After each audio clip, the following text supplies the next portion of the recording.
Hey class, Adam Ward here. First of 3 lecture videos that I'm putting together on the topics of uniform flow, rapidly varied flow, and gradually varied flow. And this first one is going to focus on uniform flow. Learning objectives for today, you all can pause those and take these down as you see fit. So we're going to talk about 3 classifications of flow in open channels. We've talked about the idea of subcritical and supercritical flow already, but the idea of uniform, gradually, or rapidly varying flow is really about how steep that water surface profile is.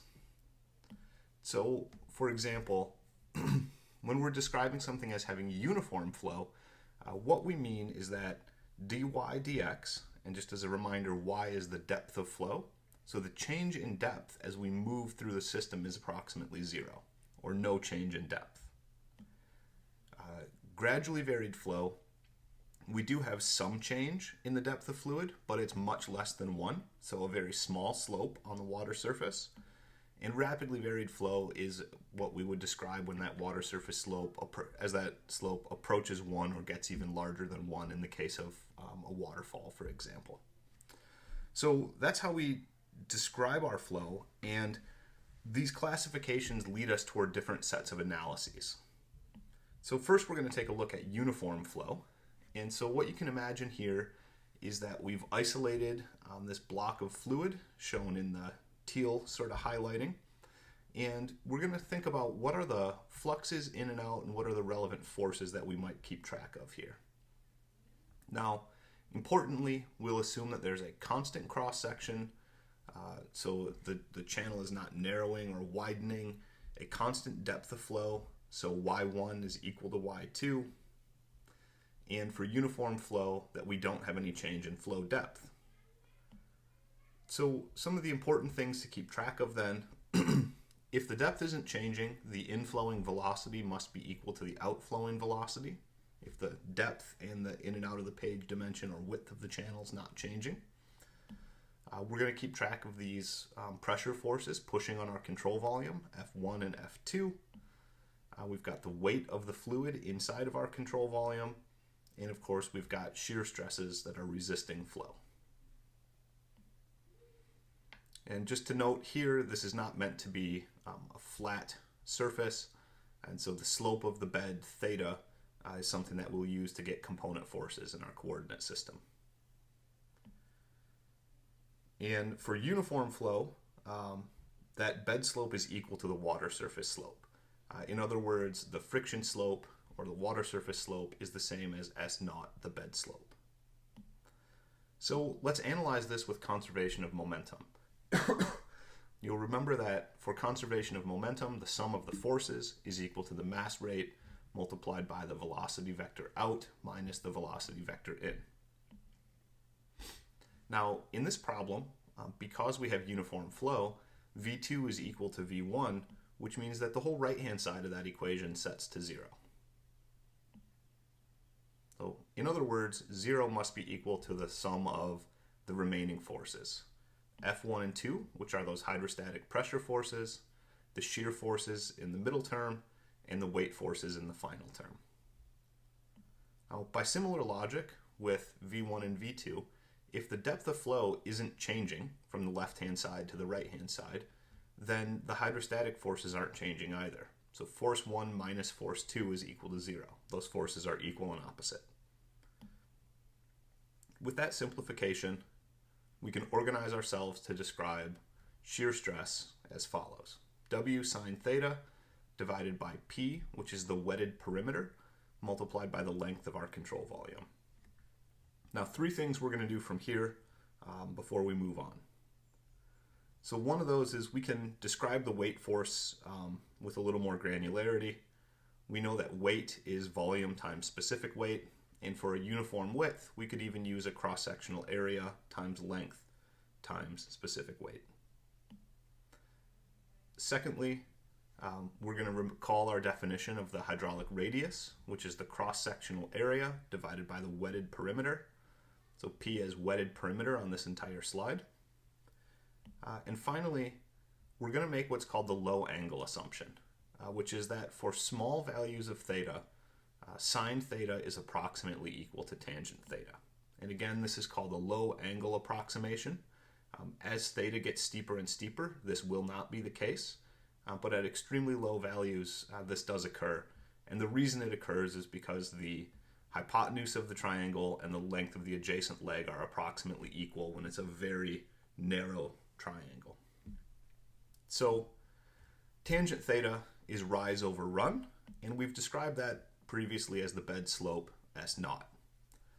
So when we take all three of these things into account, we combine them with the equation that we had, our bed shear stress could be described as the specific weight of the fluid multiplied by the hydraulic radius multiplied by the bed slope. And so that's not an equation that I want you to necessarily memorize. We're going to set that aside and we're going to grab it again in the middle of the next page. So that's sort of a stopping point in our derivation. So separately from that, we also know that shear stresses are proportional to the dynamic pressure on the bed. In other words, they're proportional to the fluid density multiplied by velocity squared over 2. And we could replace that with replace that proportionality with a constant K. So that's just a proportionality constant thrown in there. Now, grabbing our definition from the previous page, gamma times RH times S naught, we can now define shear stress as shown in this equation. So the left-hand side came from the previous page, the right-hand side from above. And what is done then is to solve this for velocity and take all of those constants. So the specific weight of the fluid, the density of the fluid, the gravitational constant that's embedded in there, the constant, the proportionality constant, the 2, and lump that all together into a capital C. And this is what's called the Chezy equation, where that C is the Chezy coefficient. And so that describes basically all of the constants that are involved in the problem. So velocity is some constant value multiplied by hydraulic radius and bed slope in that square root. Now, that's reasonable. Empirically, that relationship to the square root of bed slope works well. The proportionality to hydraulic radius, it turns out a value of about 2/3 is actually slightly better for open channels in the environment. And so taking those, we get to what's called the Manning equation, or Manning's equation. Velocity is equal to that first term that's meant to be a kappa over nu, multiplied by hydraulic radius to the 2/3 and bed slope to the 1/2. So this kappa basically is a unit conversion. So it's a constant that is going to handle all the units for you. So if you're working in the metric system, plug a value of 1 in for that kappa, and as long as your hydraulic radius is in meters, you'll get out a velocity of meters per second. So kappa, strictly speaking, does have some really funky units with it to make this work. But for our purposes, we'll just know that if we put meters in to hydraulic radius and a 1 for kappa, we get meters per second out. And if you're working in BG units, you use a 1.49 for kappa. Hydraulic radius goes in as feet, and you get out velocities in feet per second. The other new term we've added, or new variable, is that lowercase nu, or script n.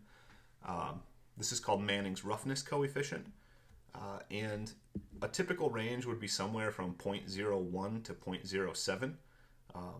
So if you had to guess a value, if you didn't know any better, 0.04 is right in the middle of that range. That's a good starting point, a good approximate value. I show you that just so you realize that that's both an extremely small number and it's very, very sensitive. So you're dividing by a very small number here, which means setting that value is often one of the best ways to calibrate a model or to change the result you're going to get. So that Manning's n is particularly sensitive. So that's what I wanted you to know about uniform flow. I wanted you to see that derivation where basically it's the weight forces coming into balance with the shear forces that determine the velocity. If you've been taking this course and following along, you'll remember that's exactly the same way we calculated how fast I could go downhill on a bicycle. So we're doing that same calculation just for water. Now, for gradually varied flow, we're not going to spend much time on it in this class except to acknowledge that there are a variety of solutions. So this is a situation where the depth of flow is changing, but it's not changing very rapidly.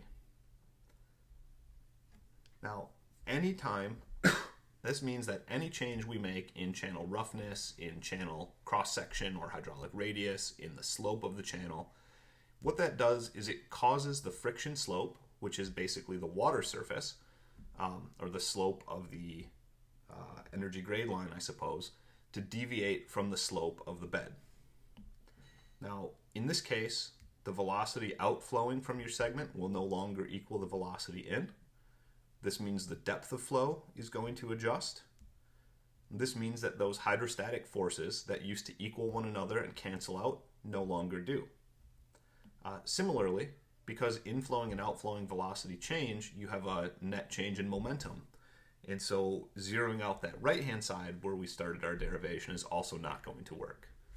Now, there are a variety of solutions to work through gradually varied flow.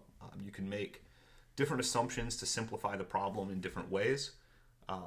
For our purposes, we're simply going to acknowledge that those exist, and if gradually varied flow is a topic you want to dive into, your textbook is a great starting reference, and this would be a subject covered in a open channel flow or river mechanics type course in the future.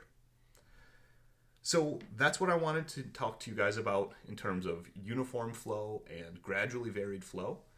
In the next video, we will tackle rapidly varied flow, and specifically we'll do an analysis of hydraulic jumps. All right, folks, thanks for sticking with me, and I'll see you in the next video.